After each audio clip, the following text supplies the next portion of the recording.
Виступити проти незаконної та злочинної мобілізації. Меджліс кримсько-татарського народу звернувся до мешканців окупованого Криму з призовом почати масові протести. У представницькому органі корінного народу Криму пропонують зробити їх безстроковими та виключно на центральній площі Сімферополя.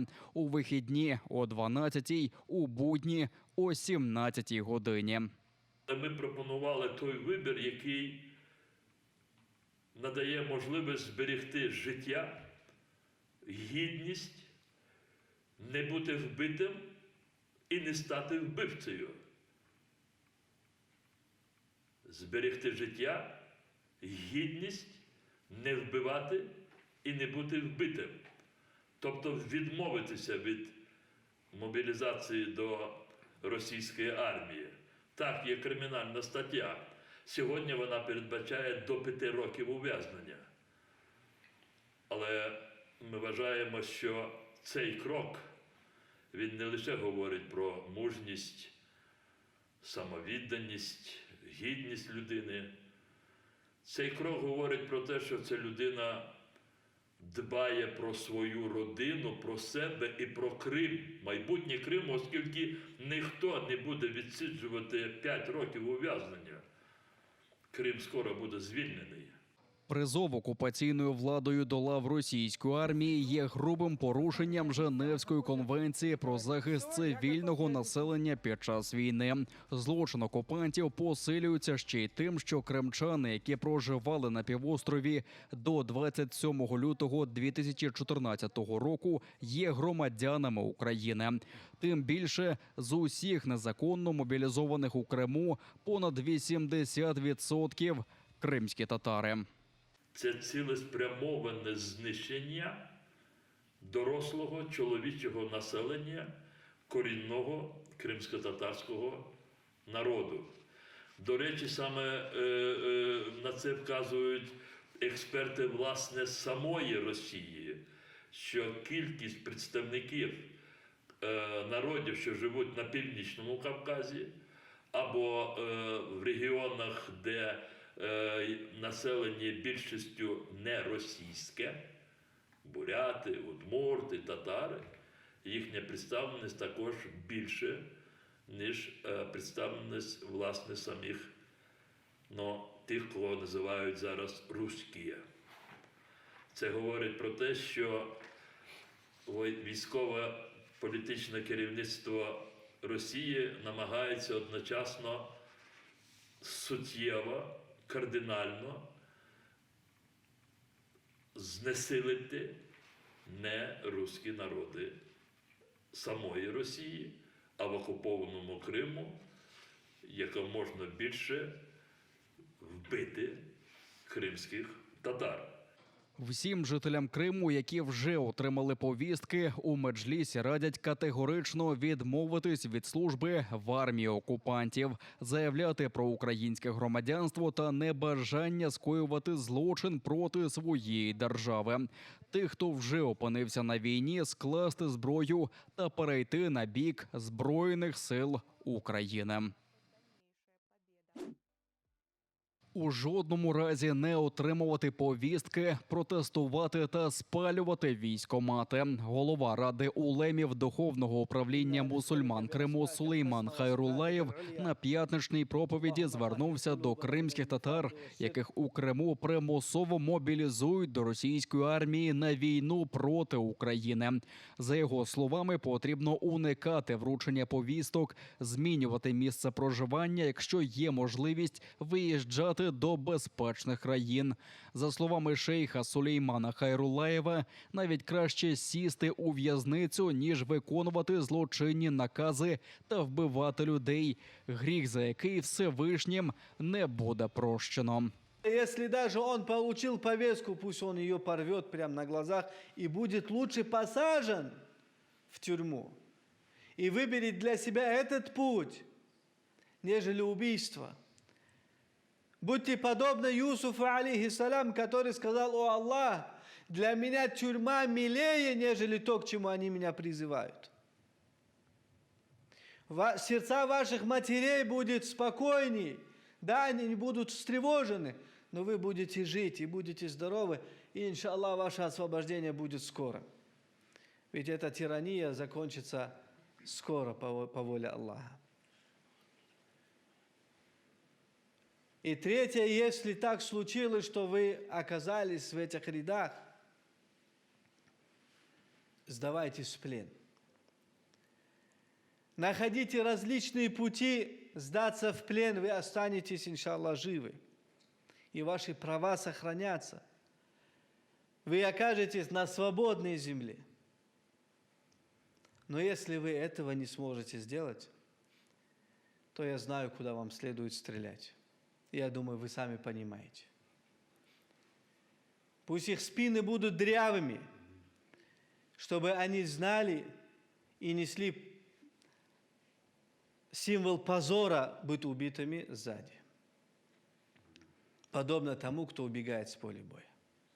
Сулейман Хайрулаєв також закликав людей у Криму не збиратися на різні заходи, навіть на обов'язкові колективні п'ятничні молитви, а проводити їх у будинках невеликими групами. Тому що окупанти можуть принести повістки усім, хто збереться в мечеті.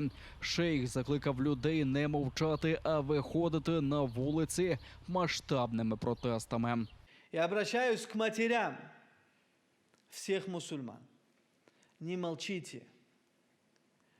Ваши слезы, когда заберут ваших сыновей, не помогут ничем. Протестуйте, выходите, сжигайте. Молодежь, сжигайте эти военкоматы. Создавайте бунты и путчи. Ведь это намного легче, нежели вас отправят мясом умирать в окопах и на земле, которую вы любите, в которой вы жили. И вас отправляют и заставляют убивать своих же братьев. Сулейман Хайрулаєв також звернувся до імамів та муфтіїв Криму та Росії, які закликали мусульман іти на цю війну. Но сегодня время пришло не молчать, сегодня время пришло говорить каждому и всем. Сегодня время пришло выводить этих мусульман и призывать их выходить на улицы.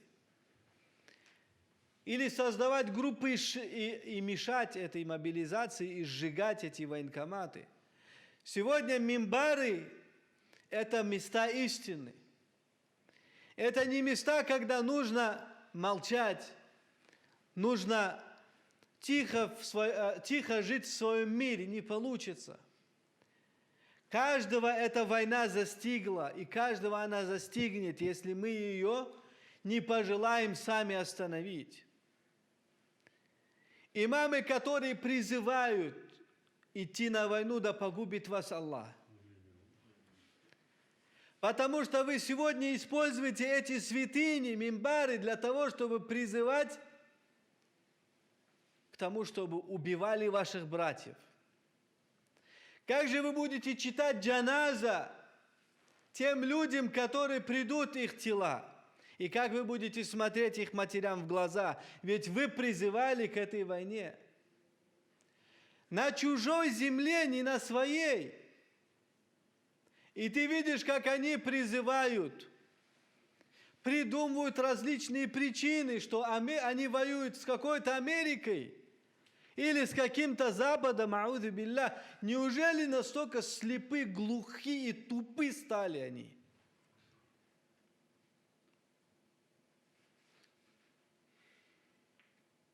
Вы читаете Коран, вы проводите намазы и побуждаете к одобряемому на мимбарах. Знаете, что за это будете спрошены перед Аллахом. Лучше потерять мимбар и потерять имамство, потерять свою должность муфтия, но сказать истину, нежели использовать эти святыни и продавать их за низменную цену. Когда вы слышали и читали слова Аллаха, те, которые продали свою религию за низменную цену, знайте, это вот о них Аллах говорил. Путінська мобілізація – це геноцид проти кримсько-татарського народу. Так вважає лідер корінного народу Криму Мустафа Джемілєв. Про це свідчить інформація про те, що серед тих, кого забрали до лав окупаційної армії, більшість кримські татари. Оголосивши незаконну мобілізацію, Путін таким чином намагається, по-перше, набрати гарматного м'яса, а по-друге, знищити на фронті тих, хто може чинити спротив окупації на півострові. У Путина две цели. Одна, значит, пушечное мясо в отчаянных попытках все-таки покорить Украину. А во-вторых, ликвидация потенциала, который может выступать против оккупантов. И берут молодых людей от 18 до 50 лет. То есть лишить людей опоры, нации опоры, цвет, так сказать, который может бороться против оккупантов. Поэтому идти на этот фронт, это абсурд. Это дикость, это просто... Мустафа Джемілєв закликав співвітчизників виходити на протести, не боячись опинитися за ґратами. Бо в іншому випадку тих, хто візьме до рук зброю, чекає загибель. Потому что это дико, это украинские граждане будут воевать против своих граждан. И причем при гарантированном условии, что они вернутся, если вернутся, вроде только трупами. Я понимаю положение людей, потому что если они не идут по призыву, в надежде, что они сохранят там себе жизнь, то если отказываются, то идут в тюрьмы. Но я думаю, что предпочтительно идти в тюрьму, независимо от того, какие они будут там сроки давать. Я уверен, что режиму Путина осталось недолго, и те сроки, которые они там дадут им, они не будут их отсиживать.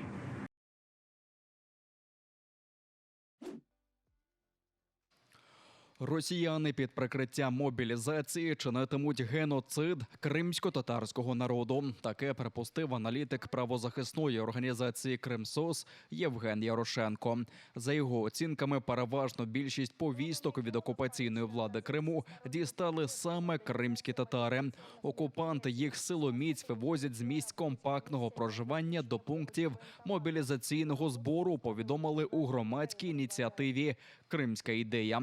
За їх даними, операція розпочалася о 6 ранку, переважно у 6-му та 7-му мікрорайонах Бахчисарая, Строганівці під Сімферополем, селах Добровської долини, Сарасу, Саках, Азовському, Кіровському та Зої. До рейдів залучили окупаційних поліціянтів, а на в'їздах до поселень ставлять пости, посилені росгвардійцями.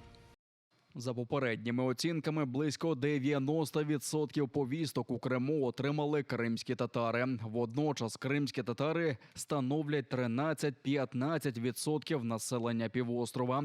Такі масштаби мобілізації можуть призвести до прихованого геноциду кримсько-татарського народу. Кримські татари є громадянами і корінним народом України, яких Росія може цілеспрямовано знищувати, кинувши на війну проти власної держави. Ти будеш врятований, але якщо не поїдеш вбивати українців. Українська кіберармія злабала найбільшого оператора інтернет-телебачення у тимчасово окупованому Криму та закликала не їхати на війну проти України. Глядачам показали, яка смерть чекає на призовників, якщо вони потраплять у поле зору Збройних сил України, які захищають свою землю. Денацифікацію окупантів показали по всіх каналах цього оператора. Мы вырастили лучших сынов России для того, чтобы они стали пушечным мясом за Украину. Ее 12-летний сын ударил его ножом в спину. Ну, это ничего, мы еще доживем. Масовка з Криму, порожні дільниці та навіть протести. Цим відзначився перший день так званих референдумів, чи то пак жалюгідної вистави російських окупантів на загарбаних територіях Донеччини, Луганщини, Запоріжжя та Херсонщини. Деякі псевдодільниці забиті хіба що російськими пропагандистами.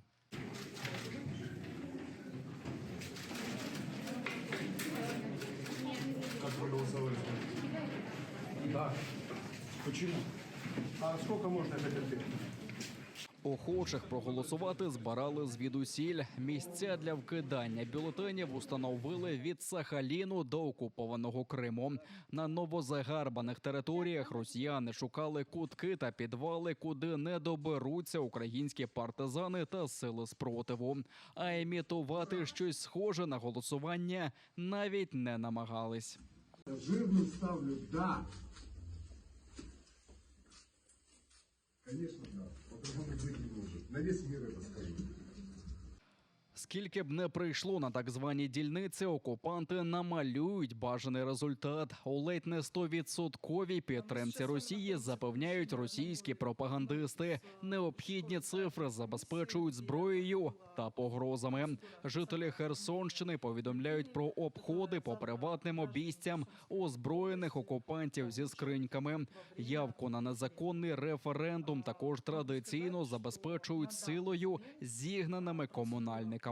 Свій протест російській сваволі висловили жителі окупованої Снігурівки на Миколаївщині, яким вдалося виїхати з захопленого міста. Слава Україні! Фейкові референдуми росіяни поспіхом проголосили цього вівторка по всіх окупованих територіях одночасно. На думку мера нині окупованого Мелітополя, росіяни хочуть невдовзі проголосити мобілізацію. Мы четко понимаем о том, что наши жители им нужны как пушечное мясо, не больше. Поэтому я думаю, что не будет категории, не будет, естественно, никаких медкомиссий, критериев. Просто будут всех мужчин ловить и отправлять в рашистскую армию. Псевдоголосування на окупованих територіях за задумом росіян триватиме до понеділка. Україна та весь світ вважатимуть його результати жалюгідними. Президент України Володимир Зеленський заявив, що російські спроби анексії ніяк не вплинуть на процес визволення українських земель. Не бояться їхніх запугувань. Українські захисники відбили ворожі атаки на Харківщині та Донеччині. За даними Генерального штабу, ворог мав невдалу спробу наступу на нещодавно звільнений Куп'янськ, а також вперто намагається наблизитись до Бахмута і Авдіївки.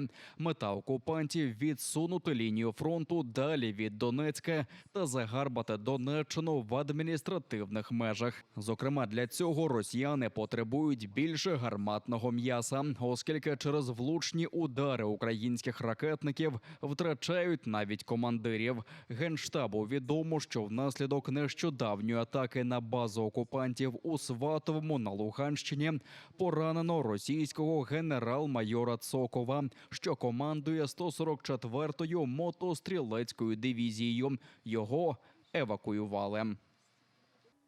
З 19 по 20 вересня цього року до військового шпиталю у Ростові-на-Дону доставлено 105 тіл загиблих російських військовослужбовців. Здійснюються підготовчі заходи прийняти ще 200 тіл найближчим часом. Для поповнення втрат у живій силі противник продовжує примусову мобілізацію на тимчасово окупованих територіях. Так, у Горлівці 19 вересня представники 1-го армійського корпусу затримали та забрали на військову службу 10 чоловіків, незважаючи ні на їхній вік, ні на стан здоров'я.